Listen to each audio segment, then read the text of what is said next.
जय हिंद दोस्तों, आप सभी का स्वागत है सौरभ सिविल एकेडमी पे 26 जून 2026 की करंट अफेयर्स में। यहाँ आपको जो भी करंट अफेयर्स पढ़ाए जाते हैं वो करंट अफेयर्स बाइलिंगुअल होते हैं। मीन्स चाहे वो हिंदी माध्यम का बच्चा हो चाहे वो अंग्रेजी माध्यम का बच्चा हो, दोनों माध्यम के बच्चे इसको पढ़ सकते हैं। साथ ही साथ यूपीएससी ले लीजिए, यूपीपीएससी ले लीजिए, चाहे स्टेट पी से अलावा कोई भी एग्जाम ले लीजिए, सबके लिए ये हमारे करंट अफेयर्स क्या है, एप्लीकेबल है। साथ ही साथ मैं यहाँ आपको 30 एमसीक्यू कराता हूँ, और ये एमसीक्यू जो रहते हैं ये असर्शन रीजन क्वेश्चंस रहते हैं, ये स्टेटमेंट वाइज क्वेश्चन रहते हैं। स्टेटमेंट वाइज क्वेश्चन के साथ साथ मैं आपको वन लाइनर क्वेश्चन भी कराता हूँ। तो इस तरह से सारे क्वेश्चन हम यहाँ प्रैक्टिस करते हैं। उसके बाद हम क्या करते हैं कि उनका रिवीजन भी आपको मैं बहुत जल्दी स्टार्ट करने वाला हूँ। अभी भी यस्टरडे 25 को नोटिफिकेशन जारी हुआ है यूपीपीसीएस का, तो उसके रिगार्डिंग भी मैं इंफॉर्मेशन आपको दूंगा चैनल पे। तो इस तरह आप जुड़े रहिए ऑथेंटिक करंट अफेयर्स के लिए और भी जो मैं सब्जेक्ट पढ़ा रहा हूँ उनके लिए। ठीक है, चलिए स्टार्ट करते हैं आज करंट अफेयर्स को। एयर सुविधा 2.0 पोर्टल, अभी अभी क्या हुआ है कि एयर सुविधा 2.0 पोर्टल लॉन्च किया गया है। पहली सवाल, ये पोर्टल लॉन्च किसने किया है? ये नागरिक उड्डयन मंत्रालय मतलब मिनिस्ट्री ऑफ सिविल एविएशन, जिसके मंत्री कौन है? किंजरप्पू राम मोहन नायडू जी। देखिए, कभी भी सवाल आए तो आप उस सवाल को 360 डिग्री पढ़िए, तभी कुछ होगा। तो किंजरप्पू राम मोहन नायडू जी क्या है? इसके मंत्रालय के मंत्री हैं। अच्छा, तो किया क्यों गया ये पोर्टल? देखिए, पहले तो सेल्फ इम्यूरेशन पोर्टल है ना।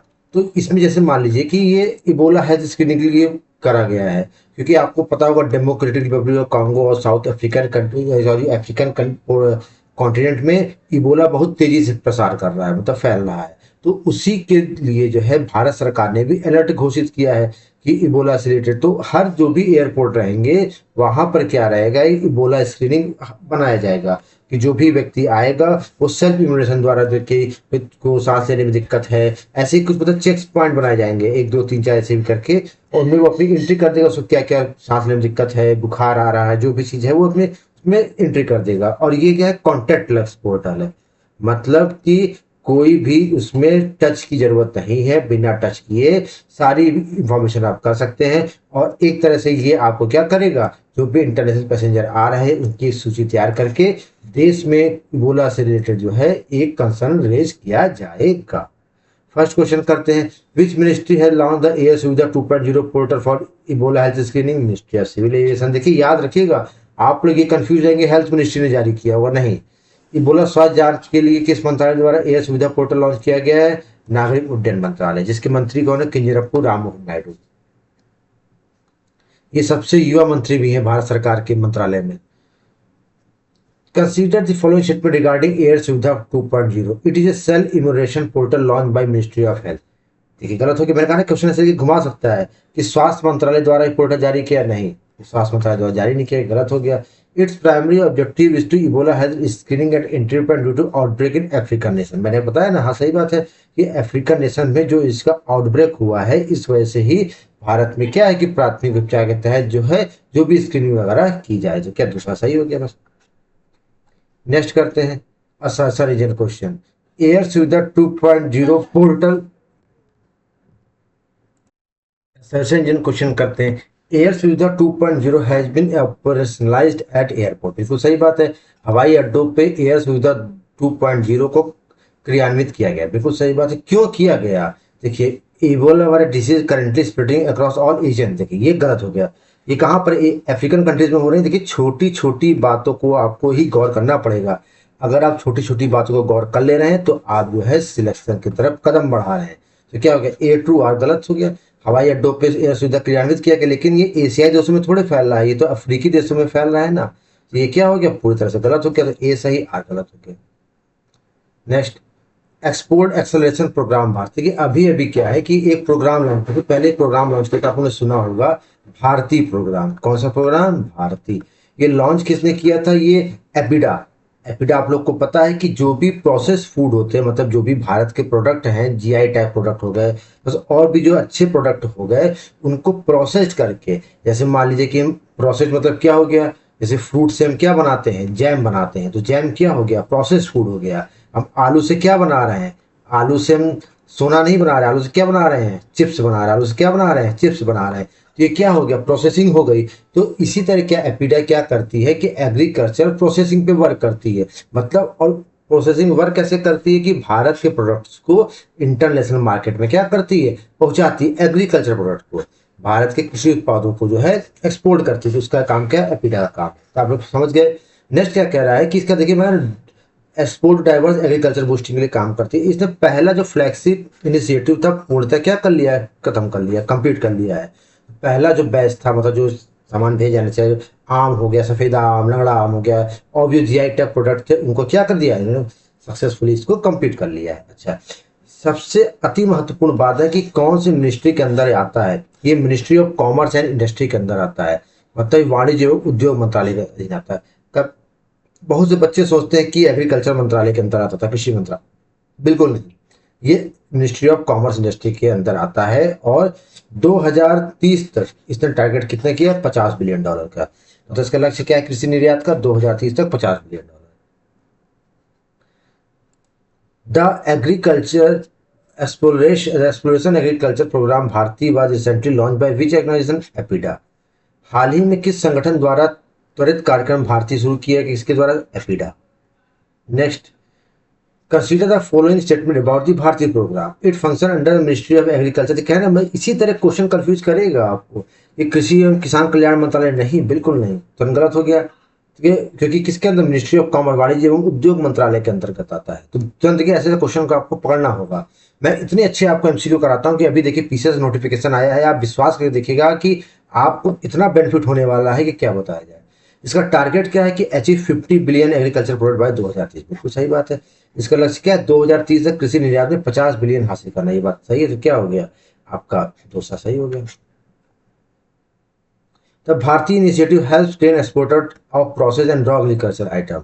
बिल्कुल सही बात है। भारतीय पहल प्रसंस्कृत और कच्चे कृषि सामानों को निर्यातक को प्रशिक्षित करने में मदद कर, सही बात है, उनको प्रशिक्षित करती ताकि वो प्रोसेसिंग में काम कर सकें, अच्छा प्रोडक्ट और बना सकें।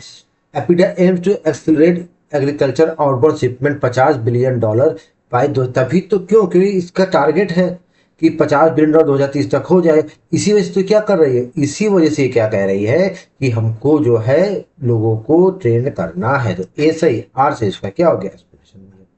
नेक्स्ट, ब्रॉन्ज स्टैच्यू ऑफ ऋषि सुश्रुत। देखिए ऋषि सुश्रुत का नाम आपने सुना होगा, इनको शल्य चिकित्सा का जनक कहते हैं, फादर ऑफ सर्जरी कहते हैं। क्या कहते हैं, फादर ऑफ सर्जरी कहते हैं। अच्छा, अभी अभी क्या हुआ है कि एक एडिनबर्ग जगह है स्कॉटलैंड में, स्कॉटलैंड में जगह है Edinburgh.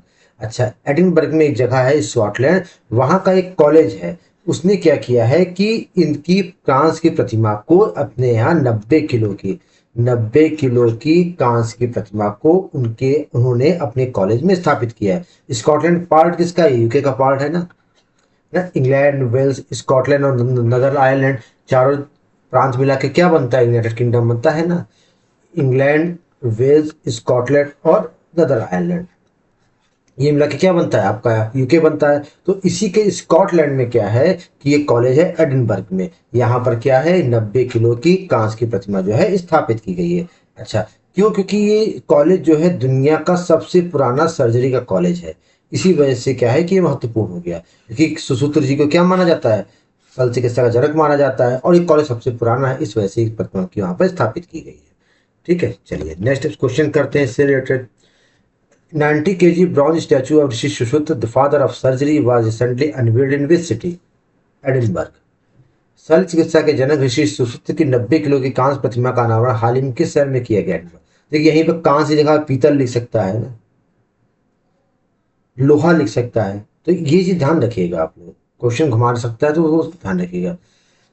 Rishi Sushruta is considered as the father of surgery in the world, बिल्कुल सही बात है। His bronze statue is still the world best surgical college located in Dublin, Ireland। ये गलत हो गया ना, हमने क्या कहा कि ये एडिनबर्ग में स्थापित है सुश्रुत की प्रतिमा, इनको सर्जिकल माना जाता है। ये बात एकदम सही, तो क्या पहला सही हो गया, दूसरा क्या हो गया, गलत हो गया। Rishi Sushruta contribution was celebrated internationally even in modern western medical institution, बिल्कुल सही बात है।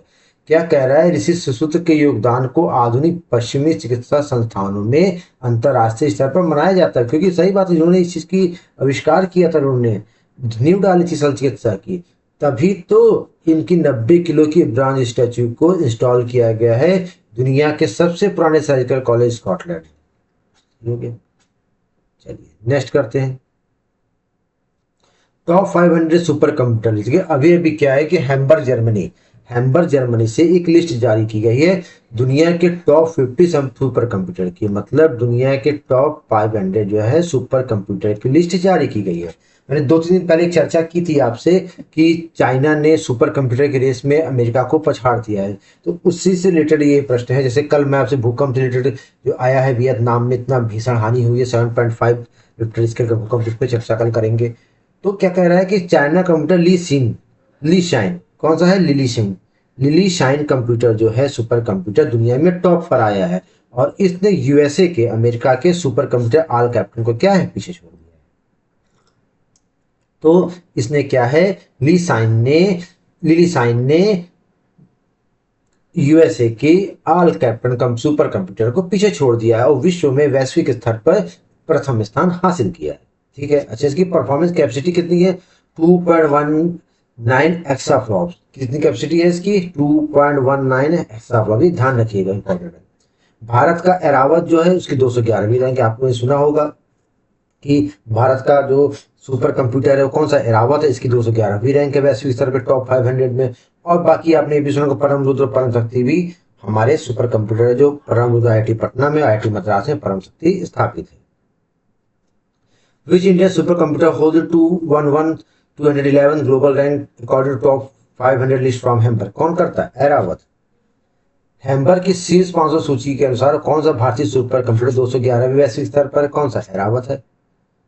नेक्स्ट करते हैं। Consider the following pairs of Indian computer and their institution. देखिए, परम रुद्र IIT पटना और परम शक्ति IIT मद्रास। देखिए इसको ऐसे भी कर सकता था ना, ऐसे तो गलत हो जाता ना आपका। हाँ, तो इसे ध्यान दीजिएगा, ये सही है ना, परम रुद्र IIT पटना, परम शक्ति IIT मद्रास, है ना, ध्यान रखिएगा। अब ऐसे देखिए टेक्निक बना के भी याद कर सकते हैं, टेक्निक बना के याद तो करना पड़ेगा। परम शक्ति परम रुद्र है। अब आप ये समझ लीजिए कि क्या कहते हैं, साउथ में शक्ति का स्थान है तो मद्रास है, और पटना में भगवान भोलेनाथ है रुद्र के रूप में, तो सोच लीजिए पटना है ना। Super computing power is shifting with top entries scoring over exaflop. बिल्कुल सही बात है। सुपर 2 एक्साफ्लॉप से अधिक स्कोर करने वाली नई शीर्ष प्रविष्टियों के साथ सुपर कंप्यूटिंग शक्ति बदल रही। बिल्कुल सही बात है, धीरे धीरे कैपेसिटी बढ़ रही है। चाइनीज कंप्यूटर ली शीनी has captured top position ahead of Victor. अभी तो क्या है कि चीन का कंप्यूटर लिली शाइन जो क्या हो गया है, ये अमेरिका को पीछे छोड़ते हुए वैश्विक रैंक पर फर्स्ट आ गया, क्योंकि इसने क्या किया था, क्योंकि इसने अपनी सुपर कंप्यूटर शक्ति को क्या किया, बदला। तो AR दोनों से इसका क्या हो गया, एक्सप्लेनेशन भी हो गया। संविधान हत्या दिवस। देखिए हमारे देश में 2024 से एक दिवस मनाया जा रहा है जिसका नाम क्या है, संविधान हत्या दिवस। आपको पता होगा कि 25 जून 1975 को हमारे देश की उस समय की तत्कालीन प्रधानमंत्री इंदिरा गांधी जी के कहने पर जो उस समय तत्कालीन राष्ट्रपति जी थे फखरुद्दीन अली अहमद जी, इन्होंने क्या लगा दिया था, आपातकाल लगा दिया था। क्या लगा दिया था, आपातकाल लगा दिया था। अच्छा देखिए, क्वेश्चन अगर आए कि आपातकाल किसने लगाया था, अगर ऑप्शन में इंदिरा गांधी जी का नाम हो तो आप इंदिरा गांधी जी का नाम बिल्कुल नहीं लगाएंगे, आप लगाएंगे उस समय के हमारे माननीय राष्ट्रपति जी फखरुद्दीन अली अहमद जी का। बिल्कुल ध्यान रखिएगा। शुरुआत कब हुई, 2024 में मनाने की शुरुआत हुई, और प्रधानमंत्री मोदी जी ने भी इस पर शोक व्यक्त किया कि आपातकाल लगाया गया, संविधान की हत्या कर दी गई, देश में लोगों को जेलों में डाल दिया गया। तो उनको श्रद्धांजलि के रूप में यह दिवस क्या है, मनाया जाता है। On which date government of India declare Samvidhan Hatya दिवस, 25 जून। बस सरकार को ये सोचे कि हत्या शब्द जो है हटाना चाहिए, हत्या शब्द ये अच्छा नहीं लगता। बस भारत सरकार ने किस तारीख को संविधान हत्या दिवस को मनाने की घोषणा की है, किसको की है, 25 जून को की है। It is consider the following statement regarding संविधान हत्या दिवस। It is observed to mark the day when the historical proclamation of emergency made in 1975। बिल्कुल सही है। क्या कह रहा है कि उस दिन को चिन्हित करने के लिए मनाया जाता है जब 1975 में आपातकाल की ऐतिहासिक घोषणा हुई थी। बात एकदम उचित है। लेकिन क्या कह रहा है, the emergency of 1975 was proclaimed by doctor Rajendra Prasad कर। राजेंद्र प्रसाद जी के समय तो था ही नहीं है। 1975 में कौन थे, फखरुद्दीन अली अहमद जी थे। तो क्वेश्चन क्या है, गलत हो गया, पहला से सही है। जून 25 ऑब्जर्व संविधान हत्या दिवस स्टार्टिंग में 2024। बात एकदम सही है कि 2024 से स्टार्ट है संविधान हत्या दिवस, और इसको मनाया जा रहा है। लेकिन क्यों मनाया जा रहा है? क्योंकि इसलिए मनाया जाता है क्योंकि 25 जून 1975 को democratic spirit of India still with declaration of emergency, क्या कह रहा है, 1975 को आपातकाल की घोषणा के साथ ही भारतीय लोकतंत्र भावना का गला घोट दिया गया, इसलिए तो मनाया जाता है। तो दोनों सही है, उसकी व्याख्या भी कर रहा है। नेक्स्ट, अभी अभी क्या हुआ है कि Nepal football association, all Nepal football association को क्या कर दिया गया? सस्पेंड कर दिया गया। किसने कर दिया है? Federation international D football association, FIFA ने। मतलब फीफा ने नेपाल फुटबॉल एसोसिएशन को, ऑल नेपाल फुटबॉल एसोसिएशन को सस्पेंड कर दिया। क्यों कर दिया है भैया? सस्पेंड इसलिए कर दिया क्योंकि इसमें तो और भी जो तीसरे पार्टी उसका इंटरवेंशन हो रहा था, लोग इंटरफेयर कर रहे थे, तो इसका काम डिस्टर्ब हो रहा था। इसी वजह से चलते फीफा ने इसको क्या कर सस्पेंड कर दिया। फीफा का इतिहास देख लें तो 1904 में स्थापित हुआ। इसका हेडक्वार्टर कहाँ है? ज्यूरिख स्विट्जरलैंड में है। और स्थापना कहाँ पर हुई? पेरिस में। मतलब ध्यान रखिएगा, स्थापना कहाँ हुई? पेरिस में। हेडक्वार्टर कहाँ है? ज्यूरिख स्विट्जरलैंड में। कब हुई? 1904 को। विश्व फुटबॉल दिवस कब? 25 मई। विश्व फुटबॉल दिवस कब मनाया जाता है? 25 मई। Which South Asian football association were recently suspended by FIFA, किसने किया? ऑपरेशनल वायलेशन के लिए किसने किया है? All India Nepal football association, all Nepal football association. हाल ही में परिचालन उल्लंघनों के कारण फीफा द्वारा की दक्षिण एशिया फुटबॉल संघ को निलंबित कर दिया गया था। अखिल नेपाल फुटबॉल संघ को। Consider the following statement about FIFA. FIFA और establish in the year 1904 in Zurich Switzerland. देखिए, फीफा की स्थापना ज्यूरिख स्विट्जरलैंड में हुई। तो ये देखिए, आप 100% गलत करके आएंगे इस वाला अगर आ जाए, क्योंकि 1904 में स्थापना भी हुई। आप सोचेंगे स्विट्जरलैंड ज्यूरिख में उसका मुख्यालय भी है, लेकिन इसकी स्थापना कहाँ हुई? पेरिस में। कहाँ पर हुई? पेरिस में। तो फीफा की स्थापना 1904 में ज्यूरिख स्विट्जरलैंड में। गलत जवाब। वर्ल्ड फुटबॉल डे कब मनाया जाता है? 25 मई। कब मनाया जाता है? 25 मई। तो सही है। All Nepal football association was banned by FIFA, बिल्कुल सही बात है, बैन कर दिया है। फीफा द्वारा अखिल नेपाल फुटबॉल संघ पर प्रतिबंध लगा दिया गया था, बिल्कुल सही बात है ठीक है ना। अच्छा, FIFA guidelines strictly prohibited political और third party interference in national football bodies, बिल्कुल सही बात, क्योंकि जो है तीसरे मतलब पक्ष का हस्तक्षेप हो रहा था, इसी वजह से तो बैन लगा जाए। तो दोनों सही है, ये याद उसका सही कर रहा है। रेजोल्यूशन अपोजिंग मेका धातु दाम, देखिए अभी भी क्या हुआ है, देखिए मैं आपको बताता हूँ कि ये आप देखेंगे तो ये हमारा प्यारा भारत है, और प्यारे भारत का ये क्या कहते हैं दक्षिण हिस्सा है। यहाँ पे ब्रह्मगिरी पहाड़ियों से एक नदी निकलती है जिसका नाम है कावेरी नदी। कौन सी नदी निकलती है? कावेरी नदी। अच्छा, जो कावेरी नदी निकलती है कर्नाटक होते हुए आती है, उसके बाद तमिलनाडु आती है।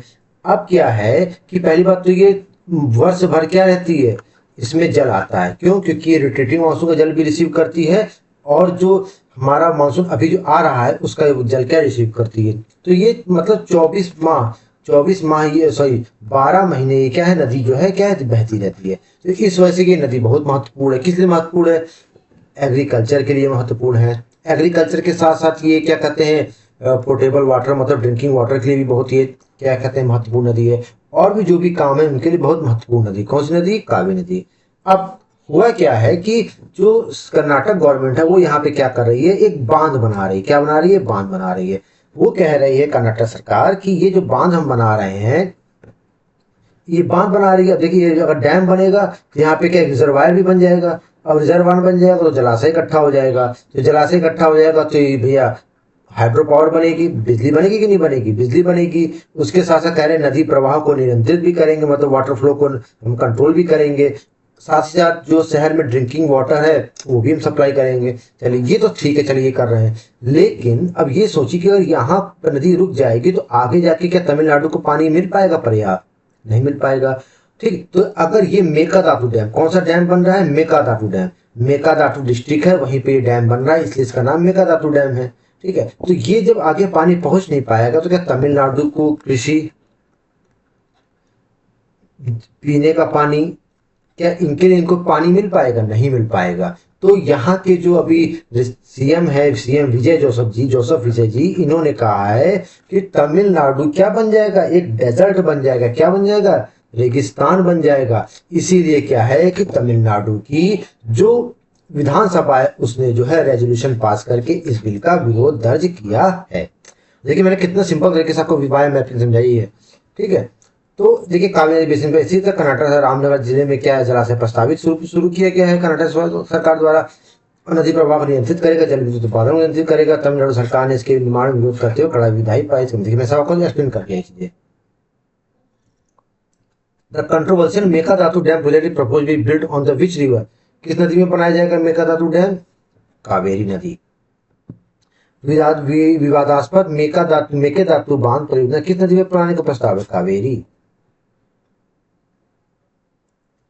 Consider the following statement regarding the Mekedatu dam, Mekedatu बांध के संबंध में निम्नलिखित कथनों पर विचार करिए। It is constructed by the government Tamil Nadu Ramanagara district. गलत जवाब। किसने बनाया है? तमिलनाडु सरकार तो नहीं बना रही, इसको कौन बना रही है? इसको बना रही है कर्नाटक सरकार। गलत हो गया। One of the primary goal to supply drinking water to Bengaluru city, हाँ ये सही है। इसका जो प्राथमिक उद्देश्य है बेंगलुरु शहर को पीने का पानी आपको सुनिश्चित करना, ये बात उचित है। नेक्स्ट करते हैं। Tamil Nadu has pass a legislative resolution opposing the Mekedatu dam project. बिल्कुल सही बात है, तमिलनाडु ने मेकादातु बांध परियोजना का विरोध करते हुए एक विधायी प्रस्ताव पारित किया, क्योंकि निचले तटवर्ती राज्यों को अक्सर डर होता है कि यदि ऊपर हिस्से में जलाशय बनाएंगे तो पानी का प्रवाह कम हो जाएगा। इससे तो विरोध कर रहा है। मैंने कहा ना, जो सीएम जी हैं उन्होंने क्या कहा है कि Tamil Nadu will convert in a desert, एक रेगिस्तान बन जाएगा, इसकी प्रभाव क्या कम हो जाएगा। महत्वपूर्ण सवाल देखिए, अभी अभी क्या है, कैलाश मानसरोवर यात्रा आपको पता शुरू हुई, तो इसका पहला जत्था जो है क्या है, पहुंच गया है। यहाँ पहला जत्था जो है पहुंच गया है। कहाँ पहुंच गया है? चीन यात्रा में पहुंच गया है। जो चीन है ना, कैलाश मानसरोवर को, वहां पर पहला जत्था से पहुंच गया है। तो क्या कह रहा है कि दो यात्रा रूट है। तो एक आपका लिपुलेख पास है उत्तराखंड में, और दूसरा आपका नाथुला पास है सिक्किम में। अगर हम मैप के माध्यम से मैं आपको बताना चाहूँ तो ये अपना भारत का सर ताज कश्मीर, ये उत्तराखंड, नेपाल, और यहाँ पे आप सिक्किम चले जाएंगे। तो यहाँ पे एक उत्तराखंड में पास पड़ता है, इस पास का नाम है आपके लिपुलेख। कौन सा दर्रा? लिपुलेख दर्रा। अच्छा, और यह सिक्किम में एक दर्रा है, कौन सा दर्रा है? नाथुला दर्रा, नाथुला पास। अच्छा, और यहाँ पे आपका क्या है? यहाँ पे भगवान भोलेनाथ का निवास स्थान कौन सा है? कैलाश पर्वत। कौन सा पर्वत है? कैलाश पर्वत है। और यहाँ पे क्या है? मानसरोवर लेक है। यहाँ पे क्या है? मानसरोवर लेक है। तो इसी की यात्रा क्या है कि यहीं से होके यात्री होके जाते हैं, या तो अब लिपुलेख से जाएंगे उत्तराखंड से होते हुए, या नाथुला से जाएंगे, या तो कहाँ से जाएंगे? नाथुला जाएंगे। तो अभी अभी क्या हुआ है कि एक तीर्थयात्री का जत्था, जिसमें 44 तीर्थयात्री थे। कितने पिलग्रिम्स थे? 44 तीर्थयात्री थे। तो 44 तीर्थयात्रियों का एक जत्था जो है कहाँ पर पहुंच गया है? कैलाश मानसरोवर पहुंच गया है, तिब्बत में। ये कहाँ पर है? तिब्बत में है। और तिब्बत किसने ऑक्युपाई कर लिया है? चाइना ने। तिब्बत किसने ऑक्युपाई कर लिया है? चाइना ने। तो मतलब किसके अंदर में आ गया है? तिब्बत के अंदर में है, सॉरी चाइना के अंदर में। तो लिपुलेख दर्रे का उपयोग किया जाए सिक्किम से नाथुला का, मैंने बता दिया। अच्छा, पहले जल ने नाथुला के प्रवेश किससे किया? नाथुला दर्रे से। किससे प्रवेश किया है? नाथुला दर्रे से, ध्यान रखिएगा। और इसकी जो है क्या कहते हैं, हरी झंडी किसने दिखाया है? हरी झंडी यहाँ के राज्यपाल जो है ओम प्रकाश माथुर जी, इन्होंने हरी झंडी दिखाई है। किसको दिखाई है? तो जत्था जा रहा है, पहला जत्था कहाँ से जा रहा है? नाथुला दर्रा से। बिल्कुल याद रखिएगा, नाथुला दर्रा सिक्किम में है, बॉम्बला दर्रा अरुणाचल में। अभी जब आपको ज्योग्राफी पढ़ाऊंगा सारे दर्रे पास सब कुछ भी डिटेल बताऊंगा मैं। तो ये ध्यान रखिएगा, 44 तीर्थयात्री जो है रवाना हुए। Which among the following flagged off the first batch of 44 pilgrims from Kailash Mansarovar? किसने किया है? ओम प्रकाश माथुर। निम्नलिखित में किसने सिक्किम के कैलाश मानसरोवर यात्रा के लिए 44 तीर्थयात्रियों को पहले जत्थे को हरी झंडी दिखाई? ओम प्रकाश माथुर जी ने। लिपुलेख दर्रा उत्तराखंड, बिल्कुल सही बात है।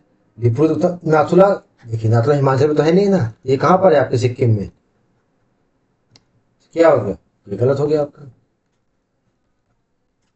चलिए नेक्स्ट करते हैं। Nathula route provides an alternative movable path for the Kailash Mansarovar Yatra. बिल्कुल उचित बात है, नाथुला रूट जो है एक अल्टरनेटिव रूट प्रोवाइड करता है। किसके लिए? कैलाश मानसरोवर यात्रा के लिए। नाथुला मार्ग कैलाश मानसरोवर यात्रा के लिए वैकल्पिक मोटर योग्य मार्ग प्रदान करता है। बिल्कुल सही बात है, बात जरूर ध्यान रखिएगा। नाथुला सिक्किम वाला route. Nathula pass connect the Uttarakhand directly from the Tibet autonomous. नहीं नहीं, गलत हो गया ना। हमने अभी लिपुलेख की बात की ना, लिपुलेख करेक्ट करता है, नाथुला तो गलत हो गया। सिक्किम करेक्ट करता है तो क्या हो गया? ये सही आर क्या हो गया? कि इतने बेहतरीन क्वेश्चन आपको कराए जा रहे हैं कि आप जब एग्जाम देने जाएंगे तो आपको खुद ही में आभास होगा।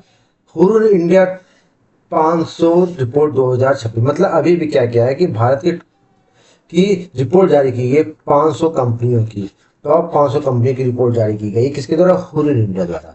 अच्छा, तो collective value of top 10 company stand for कितनी? $86 ट्रिलियन। मतलब 3 कंपनियों की सामूहिक वैल्यू कितनी आई है? 10 कंपनियों की लगभग $86 ट्रिलियन आई है। टॉप परफॉर्मर कौन कौन है? रिलायंस, एचडीएफसी और भारतीय एयरटेल, ये ध्यान रखिएगा। और टॉप कॉर्पोरेट परफॉर्मेंस में कौन कौन? रिलायंस है, एचडीएफसी है और भारतीय एयरटेल है।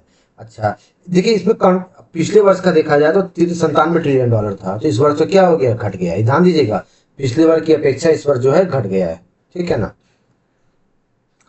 विच corporate entity secure top rank in Hurun 500 report for 26? किसने टॉप रैंक हासिल की? रिलायंस इंडस्ट्रीज ने। 2026 की हुरिन इंडिया 500 रिपोर्ट में किस कॉर्पोरेट इकाई ने शीर्ष स्थान हासिल किया है? Reliance Industries. Consider the following statement regarding based on Hurun India 500 report. The top 3 companies in order Reliance, HDFC, Airtel. बिल्कुल सही बात है, भारतीय एयरटेल। ठीक है ना।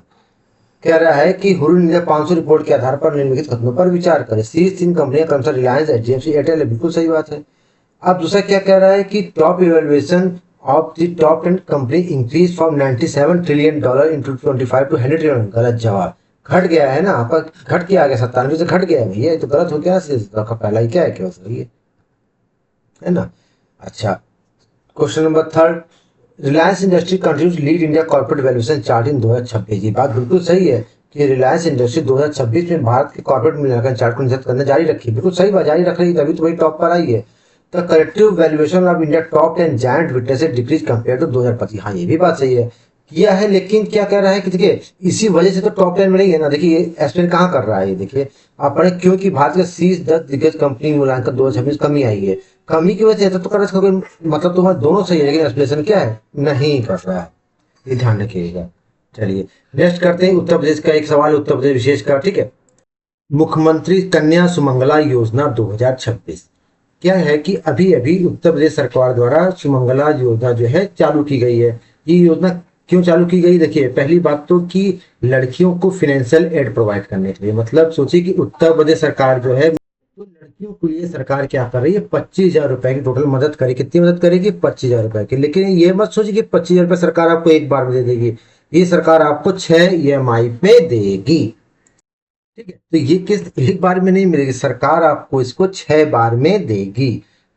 तो कैसे देगी? जब बच्चे का जन्म होगा तो 5,000 रुपए दिए जाएंगे। जब बच्चा 1 साल कंप्लीट कर लेगा, मतलब उसको वैक्सीनेशन वगैरह टीका वगैरह लग जाएगा, सरकार को 2,000 देगी। क्लास 1 में एडमिशन लेगा 3,000, 6 में एडमिशन लेगा 3,000, 9 में एडमिशन लेगा 5,000, ग्रेजुएशन समय 7,000। तो ऐसा मिला के देखिए 5 2 7 3 10 3 13 5 18 7 25, 25,000 रुपए क्या सरकार उसको देगी, कन्या को देगी। ध्यान रखिए, पात्र बालिकाओं को 6 अलग अलग किस्तों में देगी। मतलब कुल मिला के आप सोचिए कि बच्चा 18 में इंटर पास किया और ग्रेजुएशन किया 22 साल में, सोचिए हमारी महान उत्तर प्रदेश सरकार 21 साल में बच्चे को 25,000 रुपए देगी। सोचिए, मतलब प्रति वर्ष अगर देख लिया जाए मोटा मोटी तो लगभग 1,000-1,100 रुपए सरकार जो है दे रही है बच्चे को। ठीक है।